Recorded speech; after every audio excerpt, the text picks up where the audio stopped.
Bom, falar um pouco aqui, até fugir da parte jurídica, né? Vamos falar um pouco da experiência de ter sido candidato a presidente de um clube do tamanho do Corinthians, que, como qualquer clube de futebol, seja ele com milhões de aficionados como o nosso clube, ou um pouco um clube menor, acaba envolvendo muita paixão. A paixão acaba até transcendendo a razão. E é por isso que, quando o nosso grupo, o grupo de amigos, a gente resolveu lançar a candidatura e acabou saindo o meu nome como o eleito, né, a envergar as bandeiras que nós acreditávamos que deveríamos levar para o clube. Os mais próximos chamavam de maluco, né? Você é louco, você é maluco, você vai tomar um tiro na cabeça. Era os mais próximos, né? Os mais afastados falavam: nossa, como você é corajoso, né? Então, a coragem e a loucura, elas andam bem próximas, né? Então, depende de um passinho para cá, um passinho para lá, você é ou corajoso ou maluco. Mas foi uma loucura boa, uma loucura gostosa. Também não fizemos nada assim, vou ser candidato a presidente e vamos sair atirando para tudo quanto é lado. Foi um processo construído ao longo de mais de um ano, né? A eleição foi em fevereiro desse ano. Em dezembro do outro ano, 13, 14 meses, nós já estávamos nos movimentando no bastidores. O Corinthians, para quem acompanha, ele tem sido governado, vamos dizer assim, por dinastias, né? Então, a gente teve a era do Vicente Mateus, que foi um presidente histórico, depois tivemos a era do Alíbio, que também ficou lá 14, 15 anos histórico, e agora a gente tem a era, vamos dizer assim, Andrés Sanches, que, por mais que não tenha sido ele que tenha ficado como presidente todos esses 12 anos, ele começou, elegeu os 2 presidentes na sequência, agora ele foi candidato novamente, acabou ganhando o pleito, mas a gente fala que a gente tem essa era Andrés Sanches, e o nosso grupo político acabou se movimentando nos bastidores de tentar criar uma terceira via entre o que existia de situação e oposição também muito tradicional, que eram os antigos, vamos dizer assim, grupo do Alíbio contra o grupo do Andrés.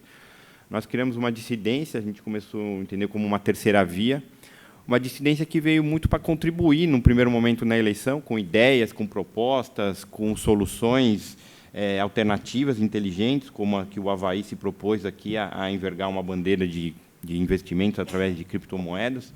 Mas nós fomos na linha do conhecimento. Desenvolvemos um projeto que foi feito a muitas mãos, um projeto profissional. Começamos internamente em 4, 5 pessoas, desenvolvendo uma cláusula SWOT, né, que são as fragilidades, o que nós queremos ser, como que desejamos ser daqui 1 ano, 2 anos, 3 anos, quais são os principais projetos, quais são as nossas principais fraquezas.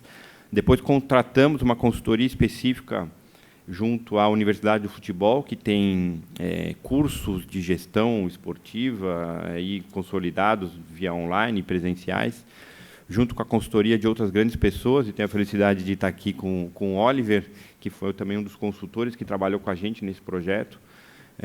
Ainda ele estava lá em Barcelona, trouxemos ele de Barcelona aqui na época para São Paulo, organizamos um workshop, convidamos os principais grupos políticos, as lideranças dentro do clube para vir ouvir, né, que lá no Corinthians a gente não tem, eu sei que no Rio Grande do Sul os times lá, o Grêmio e o Inter fazem alguns workshops com os conselheiros, né, umas palestras técnicas do que é gestão, para o conselheiro entender o que é uma marca, como que se administra um clube, quais são os problemas, qual é o problema de legislação, de compliance, mas lá no Corinthians nunca existiu. E nós começamos a fazer um trabalho de oposição nesse sentido, de tentar trazer informações, elementos de conteúdo para os conselheiros, para os diretores, para os principais grupos, e desenvolvemos um projeto que está publicado até hoje lá no site. Protocolamos no clube um projeto com mais de 100 páginas, se alguém quiser conhecer. Um projeto, lógico, que foi feito sob medida ao Corinthians, com base nos princípios e modelos de gestão que existem no mundo todo. O Oliver, nessa consultoria, foi o responsável de trazer um pouco do que ele viu lá em Liverpool, ou do que ele trabalha lá, do que ele vê no dia a dia lá no Barcelona, ou em Manchester, e outros modelos também dos clubes portugueses, que são um pouco mais assemelhados aos clubes brasileiros, né, que são associações sem fins lucrativos, tem a piscina, tem a quadra de tênis, tem o time de futsal, o time de basquete, o time de vôlei, mas também tem um futebol, né, como que os portugueses fizeram essa diferença entre o clube social e o futebol, como captar investimentos. E fizemos um trabalho, tem mais de 100 páginas, está publicado até hoje. Se alguém quiser entrar no site lá do Movimento Corinthians Grande, vai achar um documento histórico. E, com base nisso, acabamos lançando uma candidatura a presidente. E todo mundo achou que a gente não ia aguentar, que no final a gente ia pedir o boné, que ia se juntar com um determinado grupo, que ia passar vergonha. E, aos poucos, a gente foi crescendo nessa linha de oposição construtiva, nessa linha do país, de uma maneira geral, né? A gente acabou pegando o comecinho dessa onda. Se tivesse sido 6 meses depois, acredito que teria sido diferente, mas nessa onda de mudança, né, independente de partido político, esquerda, direita, mas é onda de mudança, né? A gente viu as eleições nas OABs, e a OAB em São Paulo lá ganhou a oposição, aqui uma eleição acirrada, fiquei sabendo, mas no Brasil uma eleição também de uma oposição, nos estados, municípios, e a gente acabou pegando o comecinho dessa onda e no final a gente quase deu o azar de ganhar. Falei, porra, imagine se tivesse ganho, você ia estar aqui, você ia estar vivo, seu clube ia cair. A pessoa falou, pô, quase que você ganhou, hein? Que sorte que você não ganhou. Eu falei, não, eu queria ter ganho. A gente tinha projetos legais para colocar em vigor, e tenho certeza que faríamos bem diferente do que a atual administração tem feito. Mas conseguimos ter uma votação expressiva dentro da realidade do clube, tivemos 13% dos votos. O vencedor teve 30%, 32%, o segundo colocado 20%, nós tivemos 13%, ainda teve um outro que ficou com 5%. Tendo uma candidatura jovem, não sou conselheiro vitalício, todos os demais candidatos eram conselheiros vitalícios, já tinham sido candidatos há muito tempo, por várias vezes, estão sempre na mídia falando, são figuras políticas notórias, vinculadas a partidos políticos, e aí a gente entra em problemas que os clubes associativos aqui no Brasil têm, né, que eles são muitas vezes utilizados como instrumentos políticos para outros fins, e não só para cuidar e administrar da nossa paixão, do futebol, ou do nosso business, se nós estivermos falando de clube-empresa. E a outra dificuldade grande lá é que a gente trata de um clube com 35 milhões de torcedores, que eles querem ganhar o campeonato, né, e a gente começou uma eleição sendo campeão brasileiro, né? Foi um campeão brasileiro em 2017, e a eleição foi em fevereiro de 2018, né?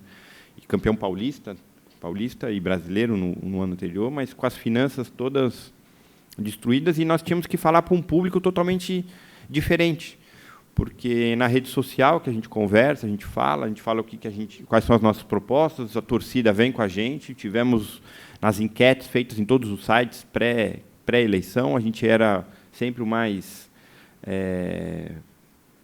dos mais queridos, no sentido de intenção de voto. Nas pesquisas feitas às cegas, o Esporte Interativo criou um site muito interessante com as propostas, eram 10 perguntas com as propostas dos 5 candidatos, só que sem ter o nome dos candidatos. Então, você ia responder, se você fosse presidente do clube, o que você ia fazer com o estádio? Você ia renegociar? Você ia rescindir? Enfim, iam criando com base nos temas, e era cego, né? Você não sabia de quem que era aquela proposta, e a gente ganhou na véspera como sendo, então, se só as respostas seguiram todos esses itens, o seu candidato é o Felipe Isabella. Só que, no final das contas, a eleição é dentro do clube, quem vota são 4 mil pessoas. Então, eu tinha que conversar, minha campanha ela tinha que ser, esse projeto que está lá disponibilizado, ele é um projeto que é para os aficionados, para os torcedores, também serve para os associados, mas o associado, ele muitas vezes nem corintiano é. Ele está lá pensando na piscina, na quadra de tênis. Então, ao mesmo tempo que eu tinha que falar de criptomoedas, fontes alternativas de receita, um item que eu acho que a gente pode voltar depois na próxima rodada de perguntas de compliance, né, conformidade, que a pessoa fala, isso é modismo. Não é modismo, não, né? Quem não tem hoje uma área de compliance minimamente estruturada não consegue ter acesso aos grandes patrocinadores, as empresas listadas em bolsa de valores, todas elas exigem um mínimo de cláusula de governança, cláusulas anticorrupção, é padrão, né? Nem adianta mandar para os advogados, não, vamos mudar isso, não, essa cláusula é a cláusula padrão, se não tiver a cláusula de anticorrupção, de que você não tem propina, que não tem kickback para diretor nesses contratos, eu nem assino, né? Operações, se tiver alguém envolvido em alguma operação, como o nosso atual presidente, infelizmente, por ter sido candidato a deputado federal, envolvido na listas de Odebrecht e tudo e tal, ele nega, ele está dentro do direito de defesa dele, mas como é que fica uma empresa, vai investir num clube, seja ela mesmo multinacional, listado em bolsa, não tendo um presidente politicamente exposto, publicamente exposto, né, a expressão que se utiliza, Então, a gente tinha que falar desses temas de compliance, mas, ao mesmo tempo, eu tinha que prometer que a sauna ia ter a sauna do clube, que é frequentada por 30, 40 pessoas, ia ter que ter uma reforma. A gente tem um projeto maravilhoso da sauna do clube, um projeto maravilhoso das quadras de peteca, né, uma exigência de ter um ar-condicionado na quadra de peteca, a piscina, precisaria melhorar o sistema de cloro lá da piscina, e a luz da quadra de tênis lá quebrou, então eu tinha que prometer que no dia seguinte alguém ia subir no andaime lá e trocar a lâmpada da quadra de tênis. Então, as dificuldades de você ter que estar sempre amoldando o seu discurso. Você vai falar para o torcedor, mas você tem que falar com o associado também, senão você não consegue ter voto dentro de um clube, né? E, não sei, a gente pode voltar mais para frente. A ideia era falar um pouco nessa primeira rodada das impressões da campanha política.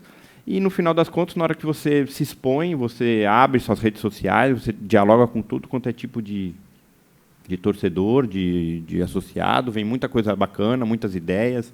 Eu mesmo recebo, até hoje, muitas sugestões, muitas ideias, pessoal de fora que quer contribuir, mas também a gente recebe aqueles famosos haters de internet que te xingam, que te ameaçam, que se criam as fake news, e você tem que estar com a vida muito bem resolvida, com a sua família, com a sua empresa, com os seus negócios, porque a exposição é gigantesca, né? Então, você tem as pessoas más, vamos dizer assim, que acabam abusando. Mas foi uma experiência interessante, eu não me arrependo, foi muito bacana esses 4, 5 meses de campanha. Acredito que fizemos bem para o clube ter um sangue novo, uma chapa nova, gente nova, com ideias novas. E agora o grande desafio no pós-campanha é tentar manter uma oposição minimamente razoável, uma oposição não ao clube, uma oposição à gestão, né? Fazendo os contrapontos, fazendo os questionamentos certos, sem expor o clube, as suas mazelas de forma que possa prejudicar, né, às vésperas de um jogo, vazar algum documento, alguma informação privilegiada. Isso a gente tem tido todo cuidado. Muitas vezes as pessoas não entendem, né? Fala, pô, vocês não vão reclamar que aconteceu isso? Fala, pô, eu não posso reclamar que o time joga daqui meia hora, vou criar uma crise lá dentro, vou reclamar, lógico que eu vou reclamar, mas no momento adequado, no fórum adequado, dentro do conselho deliberativo, fazendo os encaminhamentos.